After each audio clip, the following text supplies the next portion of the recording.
Shalom peuple de Dieu, c'est votre humble serviteur, le prophète Regen Molopwe. Grande ma joie de vous retrouver encore dans cette émission Cache-toi, accompagné de la servante de l'Éternel Deborah Ngama. Shalom. Shalom prophète, comment vas-tu? Ça va très bien par la grâce de Dieu, Deborah Ngama. Prophète Regen, grande est ma joie de te revoir aussi aujourd'hui. De même moi, je pense que nous sommes pas seuls sur notre plateau de Cache-toi. Cache-toi, nous sommes accompagnés. Il y a Naswahili banasema kaba héros dans quoi?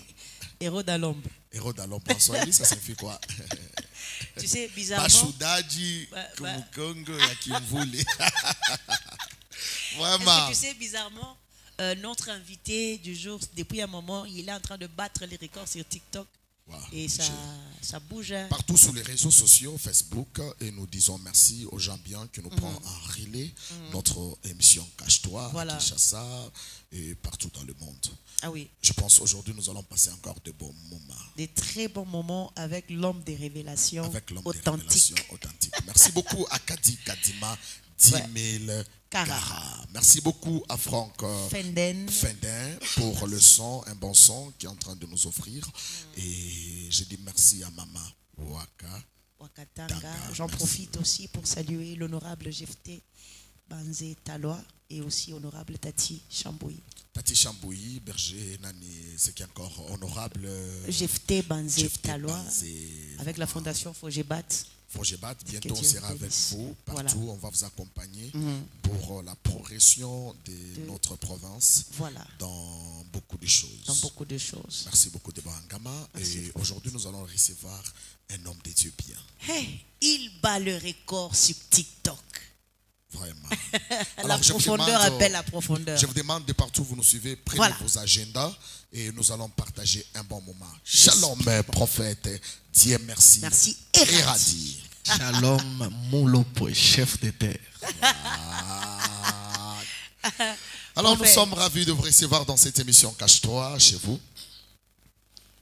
Comment vous trouvez Cache-toi? Nous bénissons le Seigneur, nous l'élevons pour tout ce qu'il est en train de faire avec nous. Avec nous, Deborah Ngama, le prophète. Il y a des gens qui nous posent des questions et me disent, mais les révélations que le prophète donne, il tire ça d'où? C'est l'intelligence qui est en train de parler ou bien c'est la révélation spirituelle?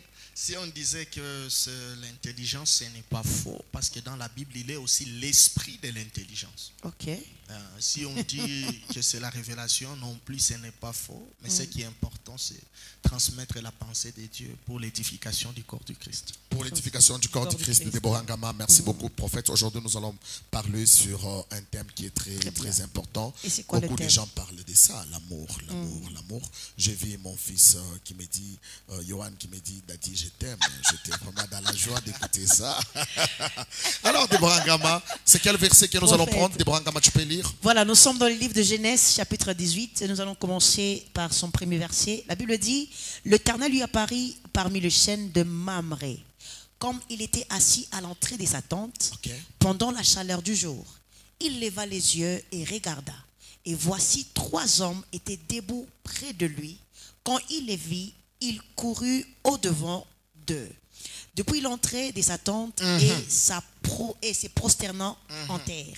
Et il dit, Seigneur, si je trouvais grâce à tes yeux, ne passe point, je te prie, loin de ton serviteur. Amen. Amen. Ça, c'est vraiment un thème bouleversant, mais qui aura un sous-thème, parce que c'est tellement profond. Très profond.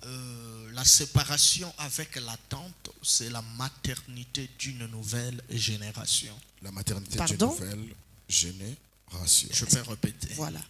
La séparation avec la tante, c'est la maternité d'une nouvelle génération. Ok, c'est profond.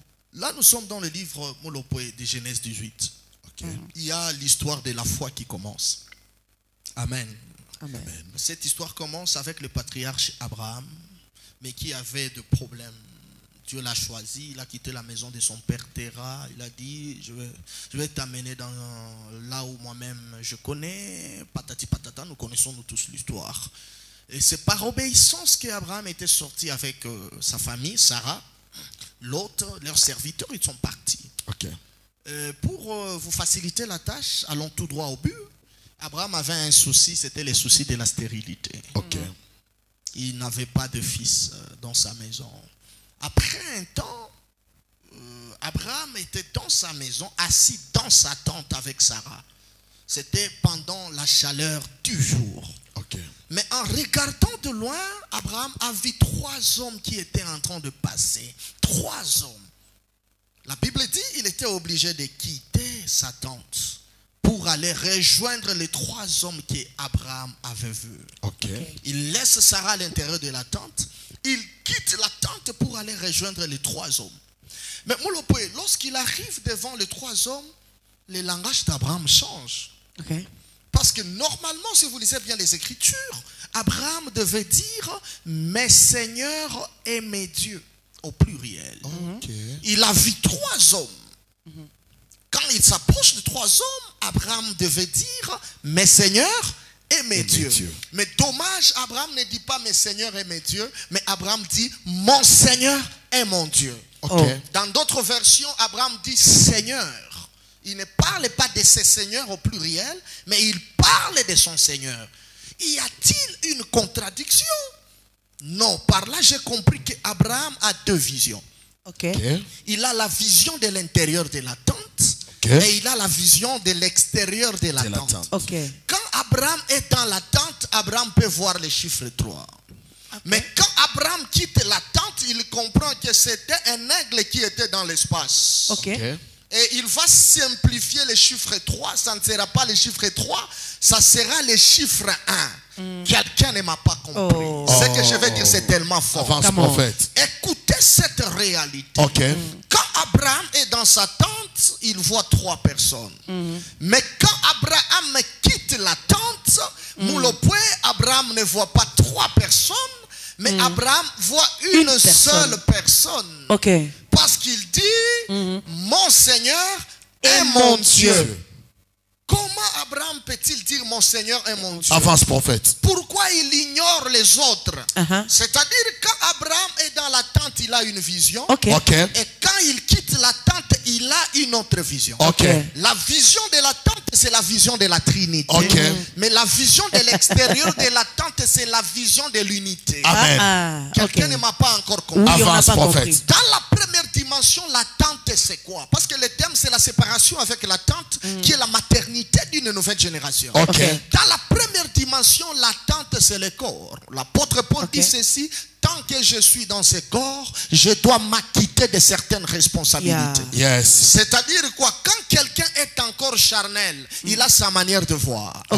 Mais quand quelqu'un quitte la chair, il monte dans le monde des esprits, il a une manière différente de la manière de la chair. Quelqu'un ne m'a pas compris. Quand quelqu'un est encore dans la chair, il peut penser qu'au ciel, il y a Dieu le Père, il y a Dieu le Fils et il y a Dieu le Saint-Esprit. Mais quand il quitte la chair, il entre dans la dimension spirituelle, il comprend que Dieu le Père, c'est même le Dieu le Fils, c'est le même Dieu le Saint-Esprit, mais qui se révèle dans 3 temps différents. Dans l'Ancien Testament, il s'est révélé dans 2 dimensions. La première dimension, il s'est révélé dans la théophanie. La deuxième dimension, il s'est révélé dans l'épiphanie. La théophanie, c'est quoi? La théophanie, c'est la manifestation de Dieu sous forme angélique. Dans l'Ancien Testament, lorsqu'on disait l'ange de l'Éternel, ce n'était pas un ange, c'était l'Éternel lui-même. C'est ce qu'on appelle la théophanie. L'épiphanie, c'est quoi? L'épiphanie, c'est la manifestation du même Dieu, mais sous forme de choses. Par exemple, la buisson ardente. C'était Dieu qui se manifeste dans l'ancienne alliance, mais sous forme d'une chose. C'est-à-dire, quand tu es charnel, tu peux penser qu'il y a 3 personnes différentes. Mais quand tu entres dans la dimension spirituelle, ton langage doit changer. Tu ne verras pas 3 trônes, tu verras un seul trône. Mais sur le même trône, le vieillard peut voir le lion, mais quand Jean se retourne, il voit l'agneau. Ce ne sont pas 2 personnes différentes, mais c'est une seule personne qui change d'image selon les temps. J'appelle rapidement Philippe. Philippe, prévenir. Philippe, viens, nous avons besoin de toi dans l'émission. Il est là, Philippe. Philippe me dira, moi aussi j'avais ce problème. J'ai dit un jour à Jésus, montre-nous le Père. Et cela nous suffit. Parce que nous comprenons que dans ton langage, il y a toi et il y a le Père. Il y a 3 personnes différentes. Écoutez la réponse de Jésus. Jésus dira à Philippe, Philippe, tous ces jours tu es avec moi. Tu ne sais pas qui je suis, car celui qui m'a vu a vu le Père. Car moi et le Père, nous ne sommes pas 2. Nous ne sommes pas 3. Mais moi et le Père, nous sommes 1. La deuxième dimension de la fusion d'Abraham, quand Abraham quittait la tente, il était dans la tente, il voyait 3 hommes. Abraham voyait l'aigle dans les airs. Parce que l'oiseau, quand il est dans les ailes, il étend ses ailes. Mais quand il descend, les ailes disparaissent. Il devient 1. Les ailes ne sont pas perdues, mais les ailes sont rentrées à l'intérieur de l'oiseau. C'est-à-dire, quand l'oiseau est au sommet, les ailes apparaissent, mais quand l'oiseau descend, les ailes doivent disparaître. C'est pourquoi Psaume dit que le soleil quitte sa chambre comme un époux qui a des ailes. Or, l'époux, c'est Dieu, c'est Jésus lui-même qui est l'époux de l'église. Quand il quitte sa chambre qui est le ciel, il quitte comme un époux qui a 2 ailes. C'est-à-dire, quand l'oiseau est dans l'espace, les 2 ailes apparaissent. Mais quand l'oiseau descend, Déborah, les ailes disparaissent. Je vais aller plus loin. L'oiseau dont je te parle, c'est Jésus-Christ lui-même. Quand il monte au sommet de la montagne, Élie et Moïse apparaissent. Ce sont les ailes. Mais quand il descend, Élie et Moïse doivent disparaître. Où sont-ils partis? Ils sont partis en Jésus lui-même. Quelqu'un ne m'a pas compris. Moi, je te comprends. Je vais aller encore plus loin pour aider nos amis qui nous suivent.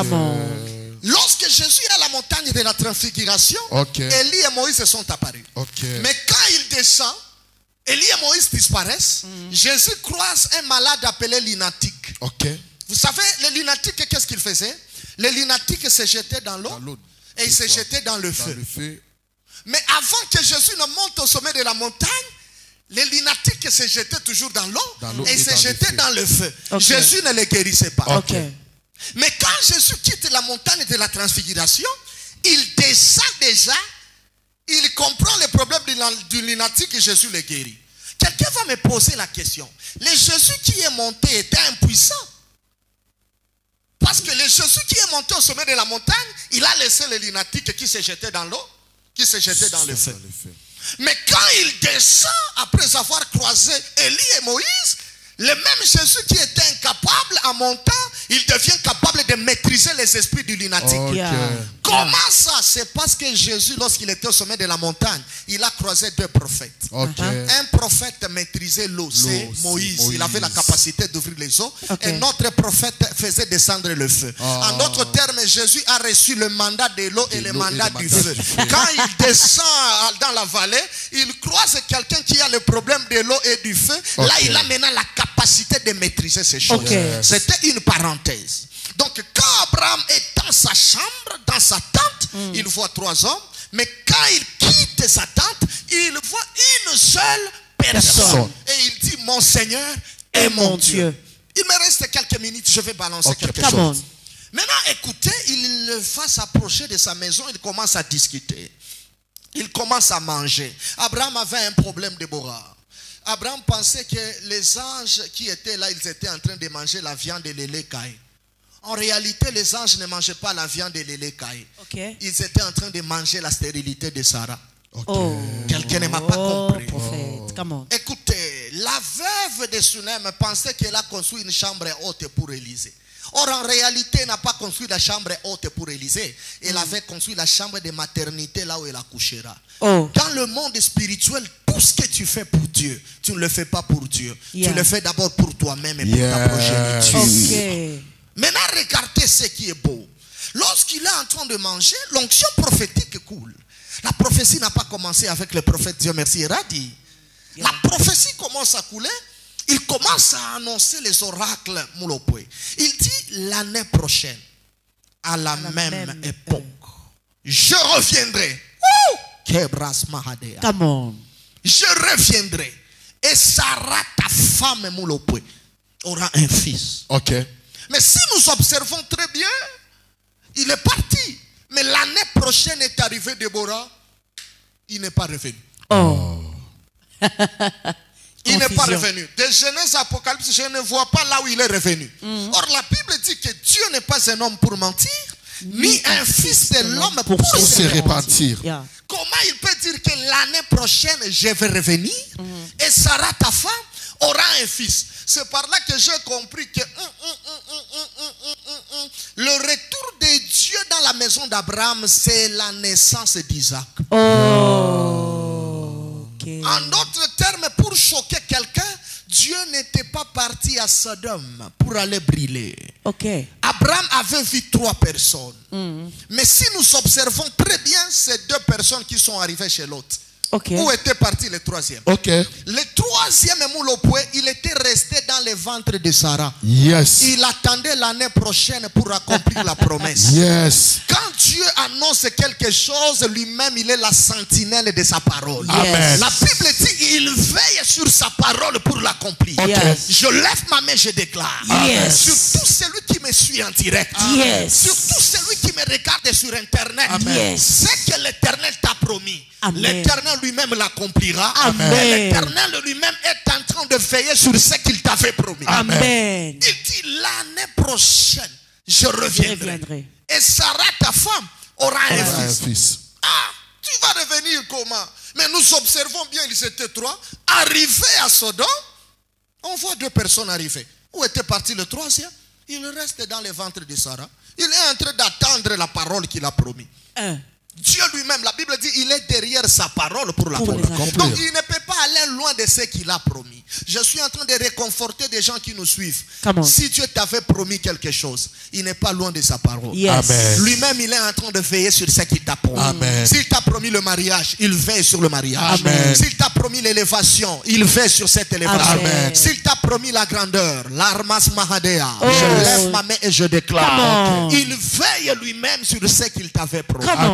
Mais il y a quelque chose qui bénit mon cœur. La Bible dit l'année prochaine, à la même époque. C'est par là que j'ai compris que la Bible a 2 ans. Pardon? La Bible a 2 ans. Prophète, est-ce que tu peux... Déborah, la Bible a 2 ans. Comment? La Bible a 2 ans. Je peux te choquer. La première année, c'est l'année de la promesse. La deuxième année, c'est l'année de l'accomplissement de la promesse. Voilà les 2 ans qui constituent la Bible. Ah, non, je vais aller plus loin. L'année de la promesse, c'est la loi. Et l'année de l'accomplissement de la promesse, c'est la grâce. C'est pourquoi c'est dans la grâce où Jésus maintenant dit tout est accompli. C'est-à-dire la Bible est composée de 2 ans. De l'année de la promesse et de l'année de l'accomplissement de la promesse. Je vais choquer quelqu'un. Joël dit ceci. Je remplacerai les années qu'on dévorait. La sauterelle, les asiles, les gazam et les gélèques. Quelle est cette année qui a été dévorée? Ce n'est pas 2025 qui a été dévorée. Ce n'est pas 2024 qui a été dévorée. Non, on ne peut pas manger une année. L'année, c'est une chose qui est abstraite. Commence par dévorer 2025. Dévore 2024. 25, 24, ce sont des chiffres. Mais quelles sont ces années-là qui ont été dévorées? Les années qui ont été dévorées sont au nombre de 2. C'est l'année de la promesse et l'année de l'accomplissement de la promesse. Quelqu'un ne m'a pas compris. Je change de langage. Les années qui ont été dévorées, ce sont 2 personnes. La première personne, c'est Jacob. La deuxième personne, c'est Jésus. Quelqu'un va me demander comment Jacob devient une année. Si nous regardons bien l'année, l'année est composée de 12 mois. Et si bien nous regardons Jacob, Jacob est composé de 12 fils. Si Jacob est l'année qui a été dévorée, qu'est-ce qui a été dévoré dans Jacob? C'est Joseph. Les frères de Joseph sont rentrés, ils ont dit qu'il a été dévoré par un animal. La deuxième année maintenant, c'est Christ lui-même. Quelqu'un va me demander comment Christ est une année. Lui-même il dit que l'Esprit du Seigneur est sur moi. Il m'a pour annoncer une année de grâce. Mais si nous observons l'année, l'année a 12 mois. Si nous observons Jésus, Jésus aussi avait 12 apôtres. Qui était dévoré parmi les apôtres? C'était Judas. C'est pourquoi Jésus dit à Pierre, si je n'allais pas intercéder pour toi, le diable allait te moudre. Il allait te dévorer. C'est-à-dire quand Joël dit que je remplacerai les années qu'on a dévorées par la sauterelle, les asiles, les gazam et les gélèques. Dans la prophétie, ce sont des royaumes. Mais dans la révélation, les années qui ont été dévorées, c'était Jacob et Jésus. Mais l'Éternel a remplacé. On a dévoré Joseph, mais Dieu a remplacé par Ephraïm et Manassé. Parce que quand on compte les fils de Jacob, les noms d'Ephraïm et de Manassé n'apparaissent pas comme les fils de Joseph. Ils apparaissent comme les fils de Jacob. Voilà l'année qui est remplacée. De même, Jésus aussi, quand on a dévoré Judas, il a fallu qu'on remplace Judas par l'apôtre Paul. Oh là là. Voilà les années qui ont été remplacées. Je lève ma main et je déclare. Tout ce que les sorciers ont dévoré, le Dieu du prophète Dieu merci va remplacer. Le Dieu du prophète Dieu merci va remplacer. Avant. L'année 2025 est une année de la restauration et du remplacement. Ce qui est fini n'est pas fini. Ce qui est fini n'est pas fini. La mort de mon fils vient de sauver le royaume. Prophète, qu'est-ce que tu dis? Ça c'est pour la prochaine. Qu'est-ce que tu dis? Non, prophète, s'il vous plaît. Ça c'est pour la prochaine. S'il vous plaît, prophète, s'il vous plaît, s'il vous plaît. On doit faire une affiche. Chers internautes qui vous nous suivez, je lance cette émission. La mort de mon fils vient de sauver les royaumes. Vous allez suivre cette émission. Très bientôt. Il faut annoncer déjà. Alors comme j'annonce, le prophète va mettre quelque chose dans la bouche de quelqu'un pour comprendre la mort de mon fils vient de sauver le royaume. On n'a pas encore fini avec la séparation avec l'autre. Non, c'est une question qui me vient. C'est un livre. C'est un livre, oui. Celui qui veut ça, il peut me contacter. La mort de mon fils vient de sauver les royaumes. Ça veut dire pendant une minute. Ça, c'est une autre dimension. Ok, merci beaucoup. Merci, prophète. C'est le problème du roi David. Ok. Le roi David qui aime la femme d'Uri, jusqu'à tuer Uri. Ils ont eu un fils. Moi, je pense que quand on voyait ce fils, on s'est rappelé du crime de David. Malgré l'intercession que David avait faite, malgré les supplications et le pardon, Dieu avait fini par tuer le fils. En d'autres termes, quand le fils disparaît, c'est l'opprobre aussi qui disparaît. C'est pourquoi, malgré la supplication de David, Dieu devait seulement tuer ses fils. Donc, ce qui a sauvé le royaume de David, ce n'est pas la prière, c'est la mort du fils. Ce n'est pas la prière, c'est juste le fils. Non, c'est la prière. Dans l'annonce de l'émission. Cache-toi chez vous, la mort de mon fils vient de sauver le royaume. Alors, c'est bon, Angama, j'aimerais dire dans la vie de quelqu'un plutôt en disant ceci, tu ne mourras pas. Amen. Tu vivras. Cette année 2025, c'est une année de la force pour toi. Là où ton père a échoué, là où ta mère a échoué, mais toi, tu vas réussir. Et tu ne réussiras pas avec les gens, mais tu réussiras seul. Car la Bible nous dit, avec Dieu, nous ferons des exploits. Ensemble avec le prophète, Dieu merci, nous prions pour toi, tu es malade. Toi, tu as des problèmes. Toi, tu as des difficultés. Toi, les choses ne marchent pas. Tu nous suis à Kinshasa. Tu nous suis en Europe. Reçois la guérison. Dans cette émission, les choses qui ne marchaient pas commencent à marcher.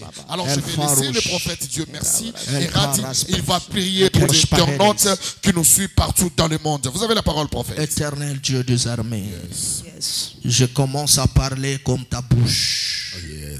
J'ouvre le ciel pour tout celui qui tape Amen. J'ouvre le ciel pour tout celui qui est en train de partager cette émission qui va sauver de vie. J'ouvre le ciel pour celui qui est en train de mettre le cœur. Même si tu es en prison, même si tu es à l'hôpital, même si tu vas suivre la rediffusion, même si tu vas nous suivre en direct, je mets mon Dieu en défi. Tout celui qui partage, que l'Éternel le surprenne dans moins de 24 heures.